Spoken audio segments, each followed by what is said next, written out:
So ಈ ಪ್ರಶ್ನೆಗಳಿಗೆ ಉತ್ತರ ಕೊಡೋದಕ್ಕೆ ಈಗ ಸ್ವತಃ ರಜಾಕ್ ಅವ್ರು ನಮ್ಮೊಂದಿಗೆ ನೇರ ಸಂಪರ್ಕಕ್ಕೆ ಬಂದಿದ್ದಾರೆ. ನಮಸ್ಕಾರ ಸರ್. ನಮಸ್ಕಾರ ರಾಧಕ್ಕ. ಓಕೆ, ಇವತ್ತು ಬಹಳಷ್ಟು ಜನ ಏನು ಸೇರಿದ್ರು ಸರ್, ಅವ್ರ ಪರಿಚಯ ನಮಗಿಲ್ಲ, ನಮಗಿರೋದು ನೀವು ಒಬ್ಬರೇ ಪರಿಚಯ. ಅವರೆಲ್ಲ ಯಾರು ಸರ್? ಅವರೆಲ್ಲ ಧಾರ್ಮಿಕ ಗುರುಗಳ ಅವರು? ಹೌದು, ನಮ್ಮ ರಾಜ್ಯದ ದೊಡ್ಡ ದೊಡ್ಡ ಸಂಸ್ಥೆಗಳ ಹಿರಿಯರು, ಮಸೀದಿ ಇಮಾಮ್ಗಳು, ಖತೀಬ್ಗಳು, ಪ್ರತಿಯೊಂದು ರಾಜ್ಯದಿಂದ ಇಬ್ರು ಅಂತ ಕರೆದಿದ್ವಿ. ಆದ್ರೆ ಪ್ರೆಸ್ ಕ್ಲಬ್ ರೂಲ್ಸ್ ಪ್ರಕಾರ ಅದು 20 ಜನರಿಗಿಂತ ಜಾಸ್ತಿ ಮೇಲೆ ಕೂರಂಗಿಲ್ಲ. ಎಲ್ರು ಮುಂದೆ ಕೆಳಗಡೆ ಕೂತಿದ್ರು, ಚಾನೆಲ್ಗಳಿಗೆ ಮಾತಾಡಿದ್ದಾರೆ.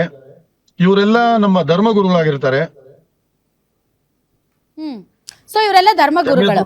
So you are a leader, ಅವ್ರಿಗೆ ಲೀಡರಾ ನೀವು ಅಥವಾ ಅವರೆಲ್ಲ ಒಟ್ಟು ಸೇರಿಸಿದ್ದು ನೀವಾ? ನಾನು ಅಲ್ಲೇ ಹೇಳಿದೆ, ಇವರ ಮಧ್ಯ ಕುತ್ಕೊಳ್ಳುವ ಯೋಗ್ಯತೆ ನನಗಿಲ್ಲ. ಯಾಕಂದ್ರೆ ಇವರು ಇಷ್ಟು ಗೌರವಾನ್ವಿತ ದೊಡ್ಡವರು. ಆದ್ರೆ ಕನ್ನಡ ಲ್ಯಾಂಗ್ವೇಜ್ಗೋಸ್ಕರ ಅಂತ ನಾನು ಕುತ್ಕೊಂಡು ಅವ್ರು ಹೇಳೋದನ್ನ ಅನುವಾದ ಮಾಡಿದೆ.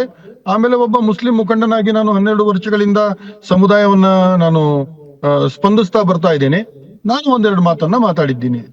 ಬಟ್ ಇದು ಇದು ಇದು ಇರ್ರೆಲವೆಂಟ್. ಬಟ್ ಆದ್ರೂ ಒಂದು ರಿಕ್ವೆಸ್ಟ್, ಮನವಿ ಇದು ಏನು ಅಂತಂದ್ರೆ, ದಯವಿಟ್ಟು ನಿಮ್ಮ ಧಾರ್ಮಿಕ ಗುರುಗಳಿಗೆ ಕನ್ನಡ ಕಲ್ತ್ಕೊಳ್ಳೋಕೆ ಹೇಳಿ. ಕಮ್ಯುನಿಕೇಶನ್ ತುಂಬಾ ಈಸಿಯಾಗಿ ಆಗುತ್ತೆ ಮುಂದಿನ ದಿನಗಳಲ್ಲಿ.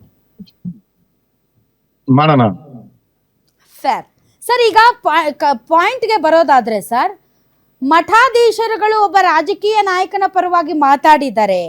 ಸ್ವಾಮೀಜಿಗಳು ಬೀದಿಗೆ ಬಂದು ಒಂದು ಪಾರ್ಟಿಯ ಬಗ್ಗೆ ಅಥವಾ ತಮ್ಮ ನೆಚ್ಚಿನ ನಾಯಕ ಅಥವಾ ತಾವು ರೆಪ್ರೆಸೆಂಟ್ ಮಾಡುವ ಸಮುದಾಯದ ಭಾಗವಾಗಿ ಇದ್ದಾರೆ, ಅವ್ರ ಪರ ಮಾತಾಡಿದ್ರೆ, ಮಠಾಧೀಶರಿಗೆ ಸ್ವಾಮೀಜಿಗಳಿಗೆ ಏನ್ರಿ ಕೆಲಸ? ರಾಜಕೀಯ ನೀವು ಮಾಡ್ಬೇಕಾಗಿರೋದು ಮಾಡಿ, ಅದನ್ನ ಬಿಟ್ಬಿಟ್ಟು ಈಗ ಬಂದು ರಾಜಕೀಯದಲ್ಲಿ ತಲೆ ಹಾಕಕ್ ಹೋಗ್ಬೇಡಿ ಅಂತ ನೀವು ಮಾತಾಡಿದ್ದೀವಿ.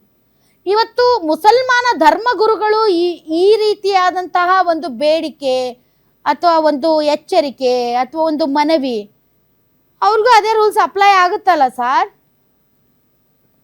ನೋಡಿ ಮ್ಯಾಮ್, ನಾವು ಈ ತರ ಚರ್ಚೆಗಳು ಎಷ್ಟೋ ಮಾಡಿದ್ದೀವಿ. ಇತರ ಸಮುದಾಯದವರು ಏನ್ ಮಾಡಿದ್ರು ಚಮತ್ಕಾರಗಳು. ನಾವು ಮಾಡಿದ್ರೆ ತಪ್ಪು ಅಂತ ಯಾಕೆ ಬಿಂಬಿಸ್ತೀರಿ? ಚಮತ್ಕಾರ ಬಲಾತ್ಕಾರ ಪ್ರಶ್ನೆ ಅಲ್ಲ, ಅಲ್ಲೂ ಅದೇ ಪ್ರಶ್ನೆ ಇತ್ತು. ಹಂಗಾಗಿನೇ ಈ ಪ್ರಶ್ನೆ ಇವಾಗ ಉದ್ಭವ ಆಗ್ತಾ ಇರೋದು. ರಜಾಕ್ ಸರ್, ಪ್ರಶ್ನೆ ಕೇಳಿದೀನಿ, ಬಟ್ ನೀವ್ ಅದನ್ನ ರಾಂಗ್ ಇಂಟರ್ಪ್ರಿಟೇಷನ್ ಮಾಡ್ತಾ ಇದ್ರಿ. ಹಿಂಗಾಗಿ ನಾನು ಅಬ್ಜೆಕ್ಟ್ ಮಾಡಿದೀನಿ. ಮಠಾಧೀಶರುಗಳು ಬೀದಿಗಿಳಿದಾಗ ನಾನು ನೀವು ಕೂತು ಡಿಸ್ಕಷನ್ ಮಾಡಿದೀವಿ ರಜಾಕ್ ಅವ್ರೆ. ನೀವು ಕೂತು ಮಾಡಿದೀವಿ, ಅದು ತಪ್ಪು ಅಂತಾನೂ ಕೂಡ ಹೇಳಿದೀವಿ. ಸೇಮ್ ರೂಲ್ಸ್ ಅಪ್ಲೈಸ್ ಅಷ್ಟೇ. ಮೇಡಮ್, ಸನ್ಮಾನ್ಯ ಉಪಮುಖ್ಯಮಂತ್ರಿಗಳಾದ DK ಶಿವಕುಮಾರ್ ರವರಿಗೆ ಮುಖ್ಯಮಂತ್ರಿಗಳು ಮಾಡಲೇಬೇಕು ಅಂತ ಮಠಾಧೀಶರು ಆಚೆ ಬಂದು ಮಾತಾಡಿದ್ದಾರೆ. ಅದನ್ನ ನಾವು ನೋಡಿದ್ದೀವಿ, ನೀವು ಪ್ರಸಾರ ಮಾಡಿದ್ದೀರಾ. ಈಗ ನಾನಿವತ್ತು ನಿಮ್ಮ ಪ್ರಶ್ನೆಗೆ ಉತ್ತರ ಯಾವ ತರ ಕೊಡ್ಬೇಕು ಅಂತ ಹೇಳಿದ್ರೆ, 2023ರಿಂದ ಹಿಂದೆ 5 ಚುನಾವಣೆಗಳ ಫಲಿತಾಂಶವನ್ನ ಎತ್ಕೊಂಡು ಒಂದು ವಿಶ್ಲೇಷಣೆ ಮಾಡ್ಬಿಟ್ಟು ಆಮೇಲೆ ಈ ಪ್ರಶ್ನೆಯನ್ನ ಕೇಳಿ. ಯಾಕೆ ಅಂತ ಹೇಳಿದ್ರೆ, ಇದೇ ಉಲಮಾಗಳು ಬೀದಿಗಿಳಿದು ಪ್ರತಿಯೊಂದು ಮನೆಯಲ್ಲಿ ವೋಟರ್ಸ್ ಇದಾರ, ಎಲ್ಲಿದ್ದಾರೆ, ಏನಿಲ್ಲ ಅಂತ ಇವರ ಆದೇಶದ ಮೇಲೆ ಪ್ರತಿಯೊಂದು ಏರಿಯಾದಲ್ಲಿ ನಾವು ಕೆಲಸ ಮಾಡಿ, ಏರಿಯಾದ ಹಿರಿಯರು ಈ 2023 ಚುನಾವಣೆಯಲ್ಲಿ ಕೇವಲ ಕಾಂಗ್ರೆಸ್ ಕಾರ್ಯಕರ್ತರೇ ಕೆಲಸ ಮಾಡಿದ್ರು ಅಂತಲ್ಲ, ಪ್ರತಿಯೊಬ್ಬ ಏರಿಯಾದ ಹಿರಿಯರು ವೋಟರ್ ಲಿಸ್ಟ್ ಇಟ್ಕೊಂಡು ಮನೆ ಮನೆಗೆ ಹೋಗ್ಬಿಟ್ಟು, ಇಲ್ಲಿ ವೋಟರ್ಗಳಿದ್ದವರೆಲ್ಲ ಬೇರೆ ಏರಿಯಾಗೆ ಶಿಫ್ಟ್ ಆಗವ್ರಂತೆ, ಎಲ್ಲಿಗೋಗವ್ರೆ, ಹೆಂಗೆ ಏನು ಅಂತ ಅವ್ರನ್ನ ಕಂಡಿಡ್ದು ಕರೆದು ಅಲ್ಲಿ ವೋಟಿಂಗ್ ಮಾಡಿಸಿ 92% ವೋಟಿಂಗ್ ಮಾಡಿಸೋದಿಕ್ಕೆ ಇವರೇ ಕಾರಣರಾಗ್ತಾರೆ. ಸಮುದಾಯಕ್ಕೆ ಲಾಭ ಆಗಕ್ಕೂ ಇವರೇ ಕಾರಣ, ಸಮುದಾಯಕ್ಕೆ ನಷ್ಟ ಆದ್ರೂ ಇವರೇ ಮುಂದೆ ಬರಬೇಕು. ಸ್ವಾತಂತ್ರ್ಯದ ಹೋರಾಟಕ್ಕೆ ಇದೇ ಉಲಮಾ ಇಕ್ರಾಮ್ ನಿಂತ್ಕೊಂಡ್ರು. ಅವರ ಮಾರ್ಗದರ್ಶನದ ಮೇಲೆನೆ ನಾವ್ ಏನ್ ಕೆಲಸ ಮಾಡಿದ್ರು ಅವರ ಆದೇಶದಿಂದಲೇ ನಾವು ಮಾಡೋದು. ಇವತ್ತು ಇವ್ರು ಯಾಕೆ ಬಂದು ಪ್ರಶ್ನೆ ಮಾಡ್ತಿದ್ದಾರೆ ಅಂದ್ರೆ, ನಾವು ದಾವಣಗೆರೆ ದಕ್ಷಿಣದಲ್ಲಿ ಒಂದು ನಾಯಕವನ್ನ ಕೊಟ್ಟು ನಮ್ಮ ರೆಪ್ರೆಸೆಂಟೇಷನ್ ಅನ್ನ ಅಸೆಂಬ್ಲಿಯಲ್ಲಿ ಜಾಸ್ತಿ ಮಾಡೋಣ ಅಂತ ಹೋದ ಸಂದರ್ಭದಲ್ಲಿ ಇರುವ ನಾಯಕರನ್ನ ಉಚ್ಚಾಟನೆ ಮಾಡ್ತಿದೆ ಅಲ್ಲ ಕಾಂಗ್ರೆಸ್. ಅದಕ್ಕೆ ಪ್ರಶ್ನೆ ಮಾಡಕ್ಕೆ ಸುದ್ದಿಗೋಷ್ಠಿ ಮಾಡಿದ್ದೀವತ್ತು. ನಮ್ಮ ಸಮುದಾಯ ರೀಸೆಂಟ್ಲಿ ನಡೆದ ಕ್ಯಾಸ್ಟ್ ಸರ್ವೆನಲ್ಲಿ 13% ಇದೆ ಅಂತ ಬಂದಿದೆ. ಇದೇ ಸನ್ಮಾನ್ಯ ಸಿದ್ದರಾಮಯ್ಯಜಿ ಅವರು ಮಾಡಿರುವ ಕ್ಯಾಸ್ಟ್ ಸರ್ವೆನಲ್ಲಿ. ಅದೇ ಲಿಂಗಾಯತ್ ಸಮುದಾಯ 11% ಇದೆ. ಇವಾಗ ನಮಗೆ 15 ಸೀಟು, 15 ಟಿಕೆಟ್ಸ್ ಕೊಡ್ತಾರೆ ಎಲೆಕ್ಷನ್ ಇದ್ ಮಾಡಕ್ಕೆ. ಅವ್ರಿಗೆ 59 ಟಿಕೆಟ್ ಕೊಡ್ತಾರೆ ಅಂತ ಹೇಳಿದ್ರೆ ಇದು ತಾರತಮ್ಯ ಅಲ್ವಾ? ಅದೇ ಶಾಮನೂರು ಶಿವಶಂಕರಪ್ಪನವರು ವೇದಿಕೆ ಮೇಲೆ ಕುತ್ಕೊಂಡು ಶಿವಮೊಗ್ಗದಲ್ಲಿ 2024 ಲೋಕಸಭಾ ಚುನಾವಣೆಯಲ್ಲಿ ಬಿಜೆಪಿಗೆ ಮತ ಕೊಡಿ ಅಂತ ಡೈರೆಕ್ಟ್ ಹೇಳ್ತಾರೆ. ಅವ್ರ ಮೇಲೆ ಏನ್ ಶೋಕಾಸ್ ನೋಟಿಸು ಇಲ್ಲ, ಆಕ್ಷನ್ ಇಲ್ಲ. ಆದ್ರೆ ಇಲ್ಲಿ ಒಂದು ಶೋಕಾಸ್ ನೋಟಿಸು ಇಲ್ಲ, ಆಕ್ಷನ್ ಇಲ್ಲ, ಡೈರೆಕ್ಟ್ ಉಚ್ಚಾಟನೆ. ಯಾಕೆ ಮುಸಲ್ಮಾನರು ಅಂದ್ರೆ ಅಷ್ಟು ಕೇವಲನಾ? ನೀವು ಅಲ್ಲಿ ಬೇರೆ ಸಮುದಾಯದವ್ರಿಗೆ ಏನು ಆಕ್ಷನ್ ತಗೊಳ್ಳಲ್ಲ. ಇವತ್ತು ಇವ್ರ ಮೇಲೆ ಆಂಟಿ ಪಾರ್ಟಿ ಆಕ್ಟಿವಿಟಿ ಅಂತ ಆಕ್ಷನ್ ತಗೊಂಡ್ರೆ ಸಮುದಾಯದ ಹಿರಿಯರು ಬಂದು ಕೇಳಬಾರ್ದ? ಅದೇ ಸಮರ್ ಶ್ಯಾಮ್ನವರು 2 ದಿನ ಮುಂಚೆ ಹೋಗ್ಬಿಟ್ಟು ನಾಮಿನೇಷನ್ ಹಾಕಿದ್ರೆ ಆಂಟಿ ಪಾರ್ಟಿ ಆಕ್ಟಿವಿಟಿ ಆಗಲ್ಲ. ಅದು ಎಲ್ಲೋ ಒಂದ್ ಕಡೆ ಹಿಂದೆಯಿಂದ ಏನೋ ಈ ಮಾಡಿ ವಿಚಾರನ ನಾವು ನೀವು ಡಿಸ್ಕಸ್ ಮಾಡಿ ಒಂದು 15 ದಿನ ಆಯ್ತಾ? 15 ದಿನದಿಂದಲೂ ಕಾಂಗ್ರೆಸ್ ಪಾರ್ಟಿ ಈ ಬಗ್ಗೆ ಯಾವುದೇ ರೀತಿಯಾದಂತ ಮಾತುಗಳನ್ನ ಆಡ್ತಾ ಇಲ್ಲ ಅನ್ನೋದಾದರೆ ವಾಟ್ ಈಸ್ ದ ಮೆಸೇಜ್ ಕಮ್ಯುನಿಟಿಗೆ? ತುಂಬಾ ದಪ್ಪ ಇದ್ದೀರಾ, ಅದರಲ್ಲೂ ಯಾವುದೇ ಸೈಡ್ ಎಫೆಕ್ಟ್ ಇಂದ ಸಣ್ಣ ಆಗ್ಬೇಕಾ? ಎಷ್ಟೋ ಜನ ಹೇಳ್ತಾ ಇದ್ರಿ, ಸರ್ ನಾನು ಜಿಮ್ಗೆ ಹೋಗ್ತಾ ಇದ್ದೀನಿ ಆದ್ರೂ ಸಣ್ಣ ಆಗ್ತಾ ಇಲ್ಲ ಸರ್, ವರ್ಕೌಟ್ ಮಾಡ್ತಾ ಇದ್ದೀನಿ ಆದ್ರೂ ಸಣ್ಣ ಆಗ್ತಾ ಇಲ್ಲ ಅಂತ ಹೇಳ್ತಾ ಇದ್ರಲ್ಲ. 100% ಯಾವ ಜಿಮ್ಗೂ ಹೋಗ್ದಂಗೆ ವರ್ಕೌಟು ಮಾಡ್ದಂಗೆ ನೀವು ಸಣ್ಣ ಆಗ್ಬೋದು. ಪ್ರತಿದಿನ ಬೆಳಿಗ್ಗೆ ಸಂಜೆ 2 ಟೈಮ್ ನಮ್ಮ ಜೀನಿ ಸ್ಲಿಮ್ ನ ಯೂಸ್ ಮಾಡಿ ಯಾವುದೇ ಸೈಡ್ ಎಫೆಕ್ಟ್ ಇಲ್ದಂಗೆ ನೀವು ಸಣ್ಣ ಆಗ್ತೀರಾ. ಯಾಕೆಂದ್ರೆ ಜೀನಿ ಸ್ಲಿಮ್ ಒಂದು ಉತ್ತಮ ಆಹಾರ. ಕೆಪಿಸಿಸಿ ಆಫೀಸ್ ಒಳಗಡೆ ಕುತ್ಕೊಂಡು ಮೈನಾರಿಟಿಯ ಪ್ರೆಸ್ ಕಾನ್ಫರೆನ್ಸ್ ಅನ್ಕೊಂಡು ಮೈನಾರಿಟಿ ಮಿನಿಸ್ಟರ್ ವಿರುದ್ಧ ಪ್ರೆಸ್ ಕಾನ್ಫರೆನ್ಸ್ ಮಾಡ್ತಾರಂದ್ರೆ ಈ ಪಕ್ಷದಲ್ಲಿ ಯಾವ ತರ ಶಿಸ್ತಿದೆ? ಯಾರು ಇದಕ್ಕೆ ಪ್ರಶ್ನೆ ಮಾಡಬಾರ್ದ? ಅದು ಪಕ್ಷದ ನೋಡಲ್ಲ ಅಬ್ದುಲ್ ರಜಾಕ್ ಅವರೇ, ನಿಮ್ಮ ಕಮ್ಯುನಿಟಿಯ ಲೀಡರ್ಸ್ ನಲ್ಲಿ ಒಗ್ಗಟ್ಟಿಲ್ಲ ಅಂತ ನೋಡ್ತೀವಿ. ನೀವು ಇದೇ ಡಿ ಕೆ ಶಿವಕುಮಾರ್ ಅವ್ರ ಬಗ್ಗೆ ತಾವು ಮಾತಾಡಿದ್ರಿ, ಇದೇ ಡಿ ಕೆ ಶಿವಕುಮಾರ್ ಅವ್ರ ಬಗ್ಗೆ ಮಾತಾಡಿದ್ವಿ. ಡಿ ಕೆ ಶಿವಕುಮಾರ್ ಅವರು ಮುಖ್ಯಮಂತ್ರಿ ಆಗ್ಬೇಕು ಅಂತ ಪಕ್ಷಾತೀತವಾಗಿ ಒಕ್ಕಲಿಗ ನಾಯಕರು ಒಕ್ಕೊರಲಿನಿಂದ ಪಕ್ಷಾತೀತವಾಗಿ ಮಾತಾಡ್ತಾರೆ. ಇದೇ ಜಾತಿ ಗಣತಿ ಬಂದಂತಹ ಸಂದರ್ಭದಲ್ಲಿ ಪಕ್ಷಾತೀತವಾಗಿ ಒಕ್ಕಲಿಗ ಲಿಂಗಾಯತ ನಾಯಕರು ಒಗ್ಗಟ್ಟಾಗ್ತಾರೆ. ಆದ್ರೆ ನಿಮ್ಮ ಕಮ್ಯುನಿಟಿಯಲ್ಲಿ ಜಮೀರ್ ಅಹಮದ್ ಖಾನ್, ನಸೀರ್ ಮತ್ತು ಜಬ್ಬಾರ್ ಕಾಲ್ ಎಳೆದಿದ್ದು ಬೇರೆ ಕಮ್ಯುನಿಟಿ ಅವರಲ್ಲ, ನಿಮ್ಮ ಕಮ್ಯುನಿಟಿಯ ರಿಜ್ವಾನ್ ಅರ್ಷದ್ ಮತ್ತು ಸಲೀಂ ಅಹಮದ್ ಅವರು. ಸೊ ನೀವು ಯಾರ ಬಗ್ಗೆ ಮಾತಾಡ್ತಾ ಇದ್ದೀರಿ? ಯಾರ ಬಗ್ಗೆ ಮಾತಾಡ್ತೀರಿ? ನಿಮ್ ಕಮ್ಯುನಿಟಿಯಲ್ಲಿ ಒಗ್ಗಟ್ಟಿಲ್ಲ ಅನ್ನೋದನ್ನ ಒಪ್ಕೊಳ್ಳಿ ಫಸ್ಟ್. ನಿಮ್ಮ ಉಲ್ಮಾಗಳು ಹೇಳ್ಬೇಕಾಗಿರೋದು ಕೆಪಿಸಿಸಿಗೆ, ಡಿ ಕೆ ಶಿವಕುಮಾರ್ ಅವ್ರಿಗೆ ಅಲ್ಲ.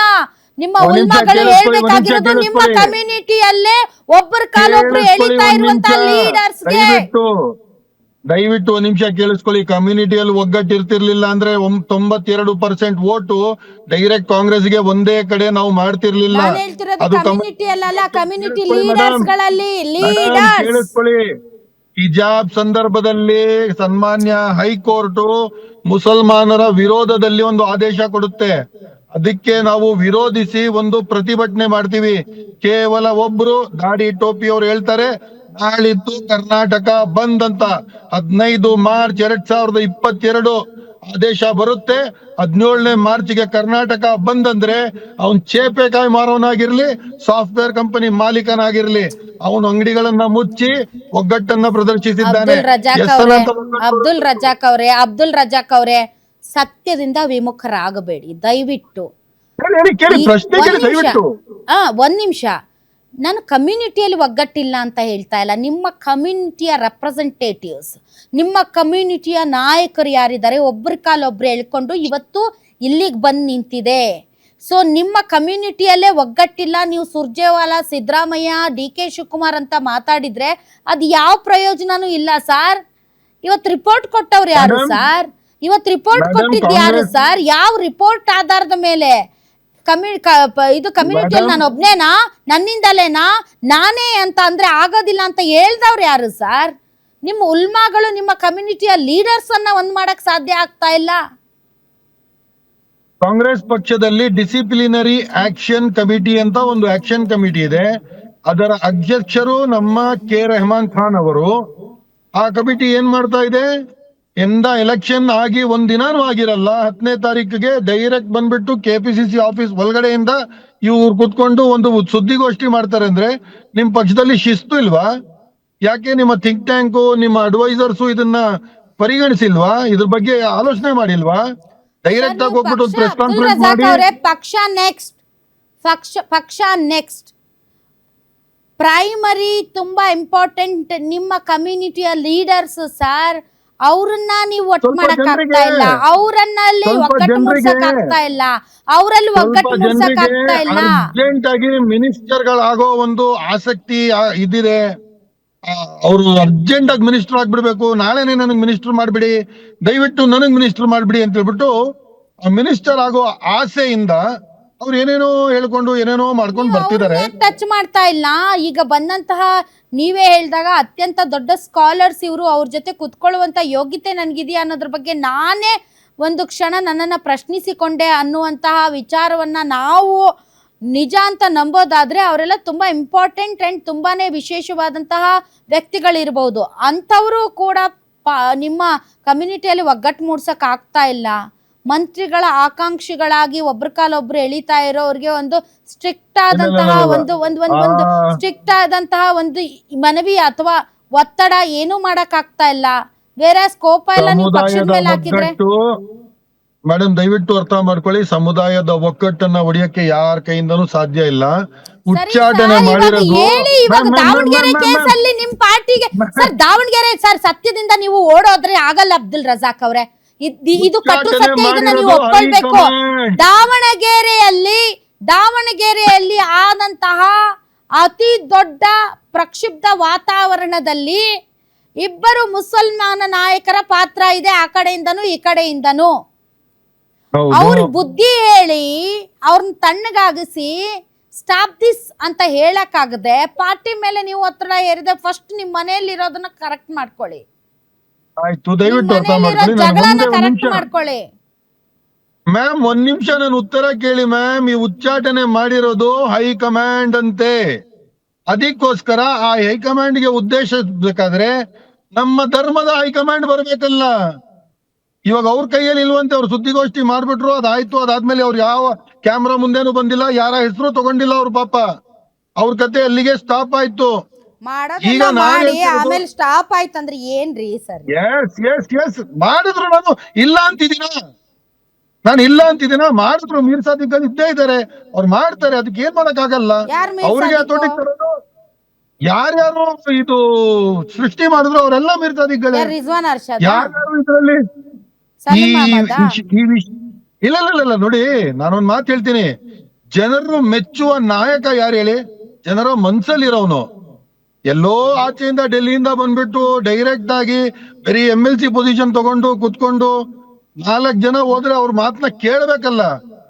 ಮಲ್ಲಿಕಾರ್ಜುನ್ ಅವರು ಜಮೀರ್ಗ್ ಅವ್ರು ಕೊಟ್ಟು ವೆಲ್ಕಮ್ ಮಾಡಿದಷ್ಟು ಇವ್ರಿಗೆ ಮಾಡಿದ್ರ? ಜನ ನಾಯಕ ಅಂತ ಹೇಳಿದ್ರೆ ಒಂದು ನಾಯಕ, ಅದು ಜನರ ಮನ್ಸು. ಯಾರು 500 ರೂಪಾಯಿ ಕಾಯ್ತಾ ಕೂತಿರ್ಲಿಲ್ಲ, ಜಮೀರ್ ಅವ್ರು ಬರ್ತಿದ್ದಾರೆ ಅಂತ ಹೇಳ್ಬಿಟ್ಟು. 4 ಕಿಲೋಮೀಟರ್ ಆ ಕಡೆ, 4 ಕಿಲೋಮೀಟರ್ ಈ ಕಡೆ ರೋಡ್ ಬ್ಲಾಕ್ ಆಗಿತ್ತು. 1000 ಕಾರ್ಗಳು ಬಂದಿದ್ವು ಅವ್ರಿಗೆ ವೆಲ್ಕಮ್ ಮಾಡಕ್ಕೆ. ನಾನು ಬಾಯಿ ಮಾತಿಗೆ ಹೇಳ್ತಿಲ್ಲ, 1, 2, 3 ಅಂತ ಎಣ್ಸ್ಬಿಟ್ಟು ಹೇಳ್ತಾ ಇರೋದು ನಿಮ್ಗೆ. ಈಗ ನಾಳೆ ಒಂದಿಷ್ಟು ಜನ ಧಾರ್ಮಿಕ ಗುರುಗಳು ಬಂದು ಇಲ್ಲ ನಮ್ಮ ಪಾರ್ಟಿ ನಾವು ಕರೆಕ್ಟ್ ಆಗಿದೆ ಅಂತ ಹೇಳಿದ್ರು ಅಂತ ಇಟ್ಕೊಳ್ಳಿ. ಅಲ್ಲ ಆತರ ಕೇಳಿ ನಾನು ಹೇಳ್ತೀನಲ್ಲ, ಇಷ್ಟು ವರ್ಷಗಳು ಸಂಪ್ರದಾಯವಾಗಿ ನಾವು ಕಾಂಗ್ರೆಸ್ಗೆ ಮತ ಕೊಡ್ತಾ ಬರ್ತಿದೀವಿ, ಮುಂದಕ್ಕೂ ಕೊಡೋಣ, ಇಲ್ಲ ಅಂತಲ್ಲ. ಆದ್ರೆ ಪಕ್ಷ ಎಲ್ಲೋ ಒಂದ್ ಕಡೆ ನಿಮ್ಮ ಆಂತರಿಕ ಜಗಳದಲ್ಲಿ ಮುಸ್ಲಿಂ ಸಮುದಾಯವನ್ನ ಬಳಸಿ ಸುಮ್ನೆ ನೀವ್ ಏನೋ ಒಂದು ಕ್ರಿಯೇಟ್ ಮಾಡ್ಕೊಂಡು ಅದೇನ್ ನಡೀತಿದ್ಯೋ ಅದನ್ನ ಸರಿಪಡಿಸ್ಕೊಳ್ಳಿ ಅಂತ ಒಂದು ಎಚ್ಚರಿಕೆಯನ್ನ ಕೊಟ್ಟವ್ರೆ. ಯಾಕೆ ಅಂತ ಹೇಳಿದ್ರೆ ಮುಂದಕ್ಕೆ ಈ ನಮ್ಮ ನಾಯಕರು ಇವರು ಏನೇನ್ ಮಾಡಿದಾರೆ ಸಮುದಾಯಕ್ಕೆ ಕೊಡುಗೆ ಮತ್ತೆ ಪಕ್ಷಕ್ಕೆ ಕೊಡುಗೆ, ಅದು ಅವರೇ ಆಲೋಚನೆ ಮಾಡ್ಕೊಳ್ಳಿ. ಇದೇ ಈಗ ಬೇಡಿಕೆ ಏನು ನಿಮ್ದು? ಅವ್ರನ್ನ ವಾಪಸ್ ಕರ್ಕೋಬೇಕು ಅಂತನಾ? ಹಾಗಲ್ಲ, ಈ ಉಚ್ಚಾಟನೆ ಆದೇಶನ ಹಿಂಪಡಿಬೇಕು. ಮುಂದಕ್ಕೆ ನಮ್ಮ ಸಮುದಾಯದ ಒಗ್ಗಟ್ಟನ್ನ ಒಡೆಯಲಿಕ್ಕೆ ಒಂದು ಪ್ಲಾಟ್ಫಾರ್ಮ್ ಅನ್ನ ಕಾಂಗ್ರೆಸ್ ಪಕ್ಷ ಕೊಡಬಾರ್ದು. ಮತ್ತೆ ಮುಂದಕ್ಕೆ ನಮ್ಮ ಯಾವ ನಾಯಕರ ಮೇಲೆ ನೀವು ಯಾವುದೇ ತರಹದ ಒಂದು ಇದ್ ಮಾಡಬಾರ್ದು. ಇದೇ ತರ ಮಾಡಿ ಹಳೆದ ನಮ್ಮ ದೊಡ್ಡ ನಾಯಕರನ್ನ ಮುಗಿಸ್ಬಿಟ್ಟಿದ್ದೀರಾ. ಜಾಫರ್ ಶರೀಫ್ ಅವರ ಕೆರಿಯರ್ ಅನ್ನ ಮುಗಿಸ್ಬಿಟ್ರಿ. ಒಂದು ಅಂತ ಹೇಳ್ಕೊಂಡ್ ಬಂದ್ರೆ ಅವರು ಮಾಡಿರೋದನ್ನೆಲ್ಲ ಮರ್ತುಬಿಟ್ಟು ಕೇವಲ ಒಂದು ಸಣ್ಣ ಇಶ್ಯೂನ ಹಿಡ್ಕೊಂಡು ಸಂಪೂರ್ಣವಾಗಿ ಕ್ಲೋಸ್ ಮಾಡ್ಬಿಡೋದು. ಲಿಮಿಟ್ ಏನಾದ್ರೂ ಕೊಟ್ಟಿದ್ದೀರಾ? ಇಲ್ಲ, ಪಕ್ಷಕ್ಕೆ ಚೆನ್ನಾಗಿ ಗೊತ್ತಿದೆ, ಅವ್ರಿಗೆ ಗೊತ್ತಿದೆ ಕಾಂಗ್ರೆಸ್ ಪಕ್ಷದವರಿಗೆ. ಪ್ಯಾಲೇಸ್ ಗ್ರೌಂಡ್ ಪ್ರತಿಭಟನೆ ಅಂತಿದ್ರಿ. ಪ್ರತಿಭಟನೆ ಅಲ್ಲ ಅದು. ಯಾರು ಹೇಳಿದ್ ಪ್ರತಿಭಟನೆ ಅಂತ? ಸಮಾವೇಶನಾ? ನೋ. ನಮ್ಮ 3 ವರ್ಷಕ್ಕೆ ಒಂದ್ಸಲ, ಪ್ರತಿ 3 ವರ್ಷಕ್ಕೆ ಒಂದ್ಸಲ ನಮ್ಮ ಆಲ್ ಕರ್ನಾಟಕ ಉಲಮಾ ಕಾನ್ಫರೆನ್ಸ್ ನಡೀತದೆ.